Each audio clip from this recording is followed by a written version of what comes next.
Anda masih bersama kami di Anyus Siang. Pemirsa, Lembaga Ilmu Pengetahuan Indonesia atau LIPI membuat metode limbah medis COVID-19 ini menjadi biji plastik atau bahan baku pembuatan plastik. Ya, tentu saja ini menjadi salah satu solusi karena limbah medis menjadi masalah baru pencemaran lingkungan.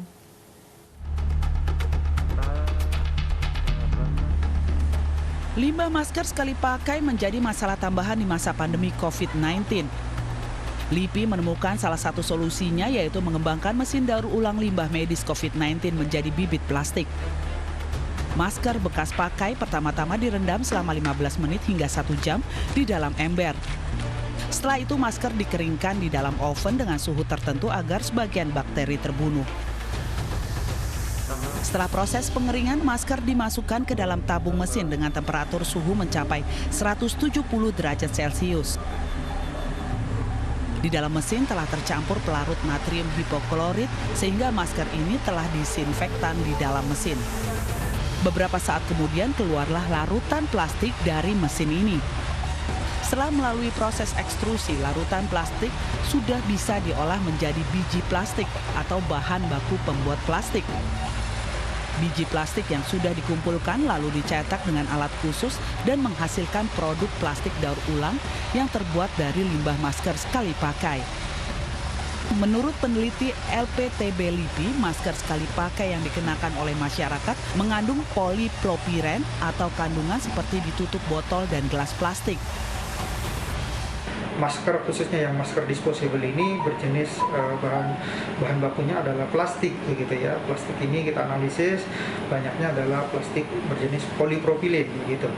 Dan ini memiliki titik leleh sekitar 170 derajat. Atas pengetahuan kita terhadap jenis masker ini, makanya kemudian kita kembangkan daur ulangnya. Ya. Karena kita tahu bahwa bahan PP ini adalah bahan plastik yang dapat didaur ulang.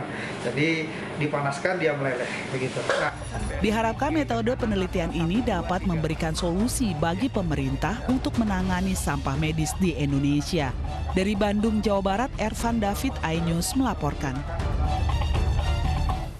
Limbah masker medis menjadi potensi masalah baru di tengah pandemi. Namun kini LIPI menemukan solusinya, yaitu dengan mesin daur ulang limbah medis COVID-19 menjadi biji plastik. Dan untuk membahasnya lebih dalam, sudah bergabung bersama Anyus Siang Dr. Dawam Abdullah, peneliti LPTB LIPI dan juga sebagai Ketua Kelompok Penelitian Produk dan Produksi Bersih. Selamat siang, Pak. Selamat siang, Mbak Deta, Mbak Safa. Baik, dokter, terkait dengan pengolahan limbah medis ini, untuk limbah medisnya ini LIPI dapatkan dari daerah mana saja? Di dalam uji coba kami mengumpulkan masker yang kita gunakan sendiri gitu ya. Jadi kami masih sebatas mengumpulkan collecting masker-masker yang digunakan oleh kami. Dari sana kemudian kita olah menjadi produk daur ulang berupa biji plastik, dan dari biji plastik ini kita simulasikan, kita buat menjadi produk plastik turunan gitu ya. Yang ini merupakan teknologi yang sebenarnya dikenal di masyarakat, yaitu daur ulang plastik. Nah sebenarnya ya, jadi sebenarnya kan ingin kita sampaikan bahwa masker ini, terutama yang masker disposable ini adalah berjenis plastik, karena masyarakat belum banyak yang tahu bahwasanya itu adalah plastik begitu. Baik, Dok, ide terciptanya mesin daur ulang limbah medis COVID-19 ini seperti apa, Dok, awalnya? Ya, jadi saya koreksi, jadi kami tidak membuat mesinnya gitu ya. Jadi mesinnya ini memang sudah ada, jadi mesin untuk membuat biji plastik. Yang kita lakukan adalah bagaimana mengubah bahan masker yang menjadi limbah yang selama ini belum tertangani gitu ya, terutama yang dari limbah domestik gitu kan, itu masyarakat masih sering membuang di tempat sampah begitu ya. Nah ini yang kemudian kita kelola. Jadi mohon maaf, jadi bukan kita membuat mesinnya begitu. Nah, seberapa besar manfaatnya untuk menekan pencemaran lingkungan? Kita tahu bahwa sebenarnya plastik ini juga kerap dikaitkan dengan kerusakan lingkungan. Jadi begini, kita hitung aja secara potensi ya. Jadi saya coba hitung-hitung kasar gitu. Jadi kalau misalkan penduduk Indonesia ini 270 juta gitu, dan kemudian anggaplah kurang lebih 20%-nya menggunakan masker tipe ini, tipe yang disposable begitu ya. Nah itu kita akan dapatkan angka tiap hari itu ada sekitar 100 ton lebih ya potensi ya 100 ton lebih limbah masker bekas ini. Nah ini kan sesuatu begitu, dan biasanya kalau misalkan kita hanya incinerate atau misalkan kita bakar, ya dia menjadi tidak berguna. Tapi kalau kita ubah menjadi produk yang berguna, ini akan tentunya meningkatkan nilai ekonomis dari material ini gitu. Jadi dari sampah menjadi produk yang berguna, seperti itu. Baik, dalam sehari ada berapa masker yang didaur ulang dan kemudian setelah menjadi biji plastik, kemudian biji plastik tersebut dikirimkan kemana saja, Dok? Ya, jadi yang kami lakukan, jadi kami mengumpul di antara kami sendiri. Jadi kami di kantor pengguna masker yang disposable ini kita kolek begitu, kemudian kita daur ulang menjadi biji plastik, dan kemudian kita jadi produk. Belum begitu banyak, jadi kita baru membuat dalam skala kecil ya, 1 kilo, 2 kilo gitu ya.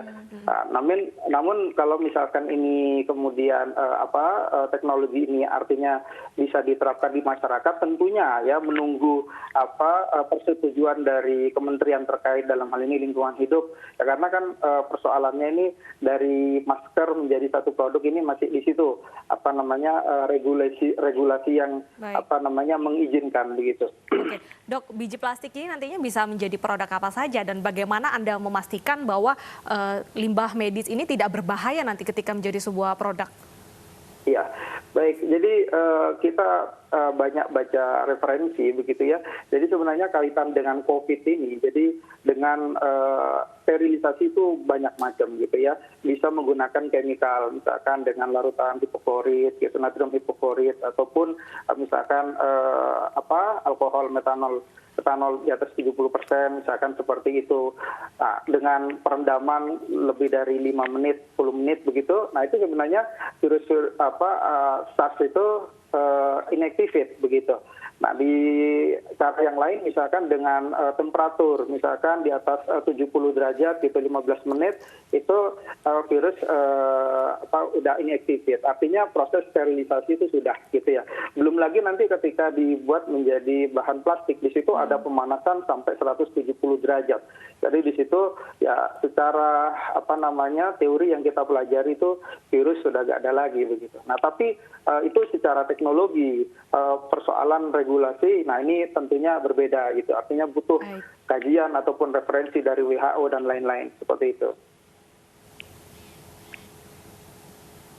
Baik, terima kasih dokter atas informasi Anda. Memang harus dipastikan terlebih dahulu bahwa ini nanti tidak berbahaya ketika menjadi produk. Terima kasih sudah bergabung bersama kami di iNews Siang. Dan pemirsa, lembaga survei Kroasia menobatkan rawon sebagai sup terenak nomor 1, Syafa. Wah, sepertinya lezat sekali ya. Kita akan cicipi kelezatannya usai jeda berikut. Tetaplah di iNews Siang.